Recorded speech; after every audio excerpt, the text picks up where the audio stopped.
Hello everyone, आज हम पढ़ने वाले हैं संकुलन क्षमता, जिसको हम बोलते हैं पैकिंग फ्रैक्शन। इसको डिनोट किया जाता है पी से। ठीक है। अच्छा, इसको पढ़ने से पहले हमको समझना होगा कि ए डी तथा आर में क्या संबंध होता है।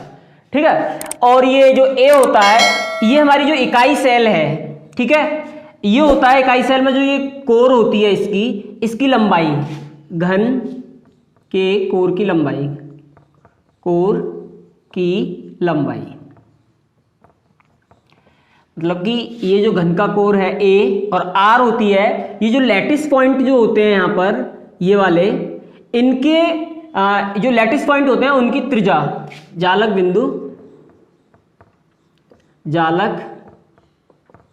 बिंदु की त्रिज्या। और ये जो डी होती है, ये डी होती है, जैसे कि अब मैं आपको एक कोर लेके दिखाता हूं, ठीक है, और उस पर दो एटम रिप्रेजेंट करते हैं, मतलब जालक बिंदु। जैसे ये वाली कोर है, यहां समझ लो, और इस वाली कोर पर एक्चुअल में क्या होता है कि हमारे जो लैटिस पॉइंट होते हैं कुछ इस तरीके से होते हैं। एक लैटिस पॉइंट ये है और एक लैटिस पॉइंट होता है इस तरीके से। ठीक, एक्चुअल में ये इस तरीके से होते हैं, और ऐसे ही दो तुम्हारे लैटिस बिंदु ये हैं, जालक बिंदु, और यहां भी दो जालक बिंदु होते हैं, यहां भी और यहां भी।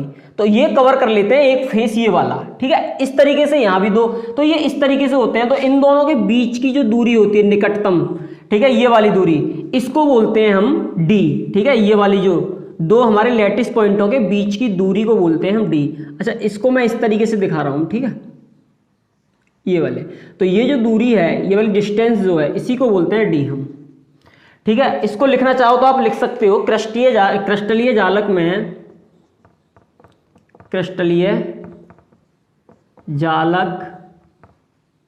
में दो निकटतम जालक बिंदुओं के बीच की दूरी, बिंदुओं के बीच की दूरी। ठीक है, तो हमको क्या निकालना है, पहले इनमें क्या रिलेशन होता है। जो हमारी तीन हमने पढ़ी थी क्रिस्टलीय जालक के टाइप, 3 टाइप्स के पढ़े थे, एससीसी, बीसीसी, एफसीसी। तो उन सभी केसों में पहले हमको एक रिलेशन फाइंड करना है। ठीक है, फिर उसके बाद हम पैकिंग फ्रैक्शन पढ़ेंगे, क्योंकि उसमें इन तीनों का रिलेशन यूज हो। ठीक है, जैसा कि मैंने आपको बताया कि इनमें क्या संबंध होता है। तो देखो, जैसे कि हम जानते हैं जो एससीसी के केस में क्या होता है कि जो हमारे जालक बिंदु जो होते हैं वो कॉर्नर पर होते हैं, और कुछ इस तरीके से होते हैं। देखो, जैसे कि एक हमारा जालक बिंदु ये है और दूसरा ये है, इस तरीके से, फिर एक यहां आएगा, फिर एक तो यहां कवर करेगा, फिर एक यहां आएगा। तो इस तरीके से कॉर्नर पर हमारे क्या होते हैं, सभी जालक बिंदु होते हैं। तो आप जानते हो कि इनके जो ये स्फीयर टाइप के होते हैं, मतलब गोला टाइप के, तो इनके बीच की जो दूरी है ये वाली, ये होती है आर। ठीक है, तो अब एक बात बताओ मेरे लिए, ये आर है और ये भी आर है, तो आर प्लस आर कितना हो जाएगा, आर प्लस आर हो जाएगा हमारा 2r। ठीक है, और ये जो 2r है ये किसके इक्वल है, क्योंकि इन दोनों के बीच की दूरी कितनी है, d, तो ये हो जाएगा आपका d के बराबर। अब देखो, ये r प्लस यहां से यहां तक का r और यहां से यहां तक का r दोनों जुड़ गए। ठीक है, 2r हो गया। ये कितना था, ये कोर की लंबाई थी, तो जिसको हमने क्या माना था, ये क्या है, a। तो मेरा यहां से रिलेशन निकल के आता है a equal d equal 2r। ये मेरा एक रिलेशन आता है एससीसी के केस में। ठीक है, जैसे जो कि आपको ध्यान रखना है, जब हम पैकिंग फ्रैक्शन को निकालेंगे एससीसी के केस में, तो हमको ये वाला रिलेशन पुट करना होगा। तो यहां से हम r बराबर निकाल सकते हैं a। ठीक है, r बराबर क्या निकल के आ सकता है हमारा d/2, ये ध्यान रखना। ठीक है, या फिर ये ध्यान रखना कि r बराबर निकल के आएगा a/2। ठीक है, यहीं से निकाला है, तो ये आपको ध्यान रखना है। तो अब हम देखेंगे नंबर 2, बीसीसी के केस में एडी तथा आर में क्या संबंध होता है। ठीक है, अच्छा, इसको देखने से पहले देखो, हम एक बात जानते हैं कि जो हमारी इकाई सेल जो होती है उसमें जो जालक बिंदु जो होते हैं वो कॉर्नर पर होते हैं, मतलब कोने पर, ठीक है, 8 तो कोने पर होते हैं, और एक बॉडी सेंटर, क्योंकि body centered cubic unit cell इसकी फुल फॉर्म होती है बॉडी सेंटर। तो एक तो होता है बॉडी सेंटर जिसको मैंने इस वाले एटम से दिखाया है, ठीक है, और ये इस वाले बिंदु से, और ये इस तरीके से। तो देखो हम डी जो होती है हमारी वो होती है दो निकटवर्ती कृष्टीय जालक में दो निकटवर्ती जालक बिंदुओं के बीच की दूरी। तो हमारे सबसे निकट ये दोनों हैं, तो इन दोनों के बीच की दूरी यहां तक हो गई। तो ये कितनी है, तो ये डी, ठीक है। और जिसको हम बोल रहे हैं आर, ये तो हम जानते हैं स्फीयर है, मतलब गोला है जिसकी त्रिज्या कितनी है आर, तो ये भी आर और ये भी आर, और ये वाली भी कितनी होगी आर। तो हम जानते हैं कि डी बराबर तो हो जाएगा 2r, और देखो ये भी हमारी क्या है आर, और यहां से यहां तक की भी क्या है आर। अच्छा, अब बात ये आती है कि इनमें रिलेशन क्या होगा। चलो एक तो हमारा पता चल गया कि जो r प्लस आर जो होगा वो निकलेगा हमारा d के बराबर, जिसको हम बोल देंगे 2r बराबर d। तो ये रिलेशन तो हमारा निकल चुका है। कैसे, r और r को जोड़ दिया और d के बराबर आ गया, ठीक है। अच्छा, ये जो रिलेशन है जो हमारा d और r में जो निकला है ये तो हमने देख लिया।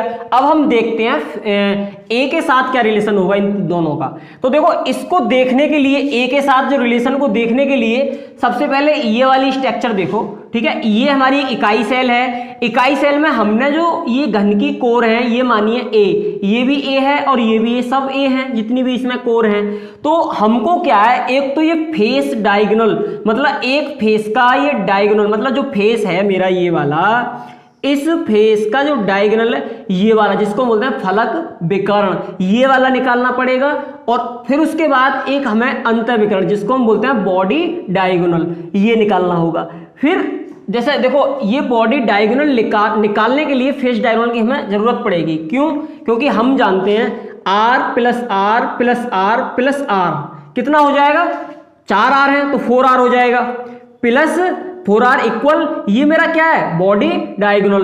तो मैं सबसे पहले आपको बॉडी डायगोनल बताऊंगा कैसे निकालते हैं, क्योंकि बॉडी डायगोनल जो आएगा वो एक ही टर्म में निकल के आएगा। तो मैं यहां उसको पुट करूंगा तो मेरा r में रिलेशन निकल आएगा, और हम r और d में पहले निकाल चुके हैं तो हमारे तीनों रिलेशन निकल के आ जाएंगे। तो देखो सबसे पहले हम क्या करेंगे, मैं इस वाले को ले लिया, इस वाले फेस को लेता हूं, ये वाला जो फेस आप देख रहे हो ये वाला, ठीक है, बैक वाला। तो इस बैक वाले फेस में ये मेरा दिया है a और ये वाली भी a ही है, तो मैं इसको मानता हूं ये है मेरा a, ठीक है। देखो ये वाला फेस लिया है मैंने, ये वाला आपको दिख रहा होगा ये वाला फेस, ठीक है। ये हम फेस डायगोनल निकाल रहे हैं, तो ये वाला मैं यहां ले लिया, और ये क्या है a, और ये वाला भी क्या है a। तो देखो हम पाइथागोरस प्रमेय पढ़ चुके हैं 10th क्लास में, ठीक है, आपने खूब अच्छे से पढ़ी होगी।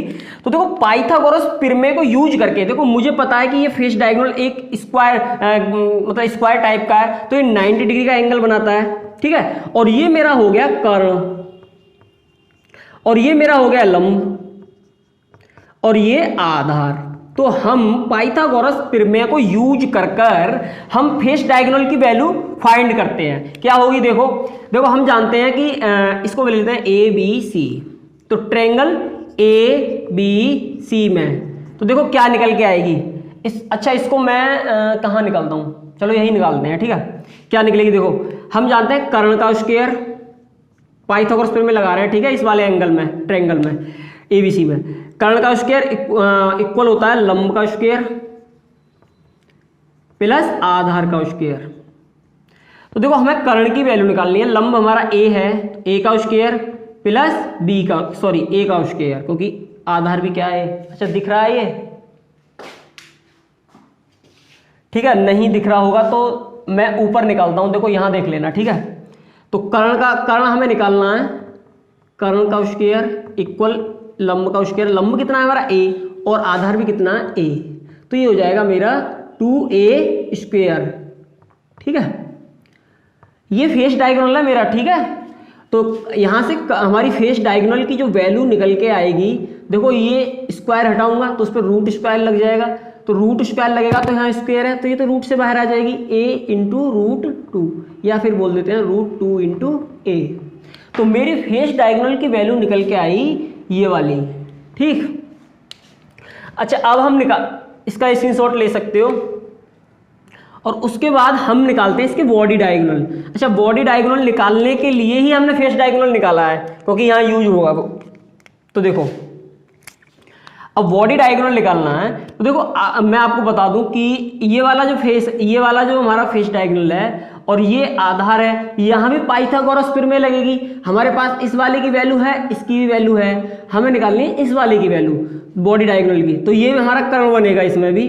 तो हम अब ट्रायंगल लेते हैं, इसको मान लो LMN, ठीक है। अब लेते हैं ट्रायंगल MNL में, इसमें हम लगाएंगे तो ये वाली वैल्यू निकालनी है हमें LM स्क्वायर की।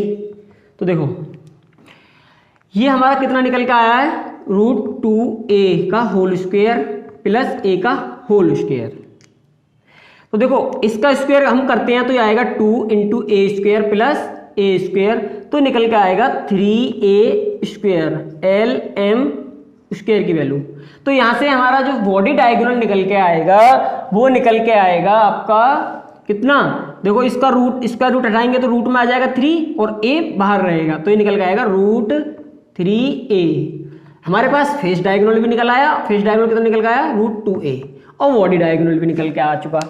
अच्छा, अब देखो यहाँ हम यूज करते हैं, देखो हम ये सेम यही बॉडी डायगोनल है। तो देखो r + r, इन चारों आरों को जोड़ दो, r + r + r + r equal, ये बॉडी डायगोनल के इक्वल है। बॉडी डायगोनल हम पहले ही निकाल चुके, कितना आ गया, √3a। तो ये निकल के आएगा कितना हो जाएगा, 4r = √3a। अच्छा दिख रहा है ये, ठीक है। तो यहां से वैल्यू निकल के आएगी हमारी r की, क्या निकल के आएगी, √3 × 4 × a। तो देखो ये निकल आई हमारी r की वैल्यू a की टर्म में, और देखो r की वैल्यू d के टर्म में ये है। तो इनको रिलेट कर दो तो हमारा रिलेशन निकल के आएगा। देखो मैं r की वैल्यू यहाँ पुट कर रहा हूँ, ठीक है, इस वाली समीकरण में। तो 2 × r की वैल्यू क्या है, √3 × 4, और ये हो जाएगा × a = d, 2 × 2 = 4। तो निकल के आएगा यहाँ से, इसको दूसरी पेन से लिखते हैं जो आपको ध्यान रहे, निकल आया √3 × 2a = d। तो देखो a के साथ d का भी रिलेशन निकल आया, a के साथ r का भी निकल आया, तो इनको कोरिलेट आपस में हम कर सकते हैं। तो BCC केस में हमारा ये था रिलेशन, ठीक है। अब हम थर्ड केस देखते हैं, ठीक है, FCC वाले को। अब हम केस नंबर 3 देखते हैं, FCC, ठीक है। FCC मतलब face centered cubic unit cell. इस वाले केस में क्या होता है, देखो हम पढ़ चुके हैं कि जो FCC होता है उसमें जो जालक बिंदु जो होते हैं वो कॉर्नर पर होते हैं, ठीक है।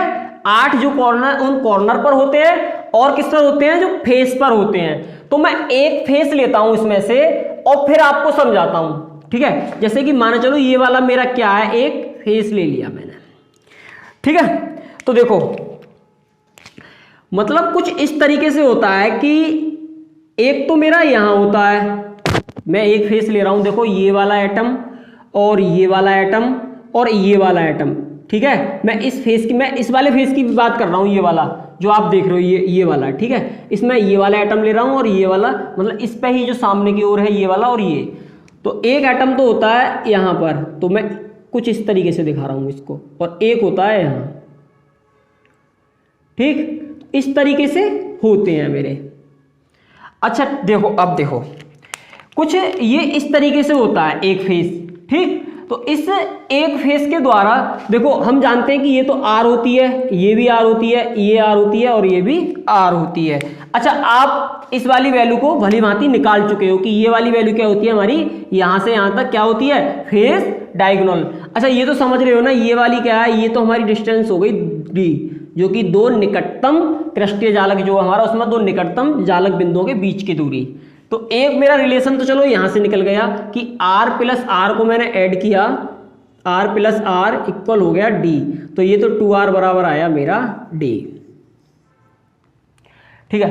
अब मुझे a में और लेना है रिलेशन, तो मैं जानता हूं कि मैंने ये फेस लिया है, तो इस वाले फेस की ये वैल्यू किसके बराबर होगी, a की टर्म में। तो मेरा ये जो होता है ये फेस डायगोनल होता है, जो कि मैं यहां पर निकाल चुका हूं पहले ही। कितना होता है फेस डायगोनल, √2 इंटू ए। तो मैं क्या करूंगा, देखो ये फेज डायग्राम हम निकाल चुके, तो यहां से निकल के आएगा आर प्लस, देखो इस वाले आर को और इस वाले आर को और इस वाले आर को, चारों आर को प्लस कर दो आपस में। तो मैंने ये ऐड किया, तो ये मेरी वैल्यू फेज डायगोनल के इक्वल निकल के आई, फेज डायगोनल के इक्वल। फेज डायगोनल बोले तो फलक विकर्ण। तो ये निकल के आया 2r, सॉरी आर कितने हो गए 4r इक्वल फेज डायगोनल की वैल्यू कितनी है √2 इंटू ए। तो यहाँ से रिलेशन निकल के आया r इक्वल √2 इंटू 4 इंटू ए, ये वाला रिलेशन। ठीक है, दिख रहा है ना। तो ये वाला रिलेशन निकल आया। अब a में r के साथ निकल आया और r का d में निकल आया, तो हम आपस में इनको कोरिलेट कर सकते हैं जब हम पैकिंग फ्रैक्शन निकालेंगे। तो देखो अब मैं आपको ना इन सभी रिलेशन को लिख देता हूं एक ही बार में, ठीक है, जिससे कि आप याद रखो अच्छे से। यहीं लिख देते हैं, ठीक है। तो हमने निकाला कि जो हमारा सबसे पहला केस था SCC, उसके केस में निकल के आया कि A equal 2R equal D। ठीक है, ये वाला रिलेशन था, इसको ध्यान रख लेना किसी केस में, SCC केस में। अच्छा, ये यूज होगा पैकिंग फ्रैक्शन, इसलिए हम आपको बता रहे हैं, इस चीज़ पे जोर इसलिए दे रहे हैं। 2 इक्वल है BCC, तो BCC के केस में निकल के आया ये निकल के आया 2R बराबर D निकल के आया, और R बराबर निकल के आया मेरा 4R इक्वल √3 इंटू ए। ये दो रिलेशन निकल के आए थे। ठीक है, दिख रहा है ना। और थर्ड केस जो FCC वाला केस है, FCC, इसमें निकल के आया मेरा ये वाला कि 2R इक्वल D और R equal √2 into 4 into D, sorry A, ये वाला। तो ये आपको सभी रिलेशन तीनों अच्छे से याद रखने हैं। ठीक है, तो आज के लिए इतना ही। ठीक है, मिलते हैं नेक्स्ट लेक्चर में। तो अगर यदि आपको लेक्चर पसंद आया हो तो लाइक करें, शेयर करें और चैनल को सब्सक्राइब कर लें, ठीक है, जिससे कि आने वाली हर एक वीडियो का आपको नोटिफिकेशन मिल जाए। तो मिलते हैं नेक्स्ट वीडियो में। Okay, bye.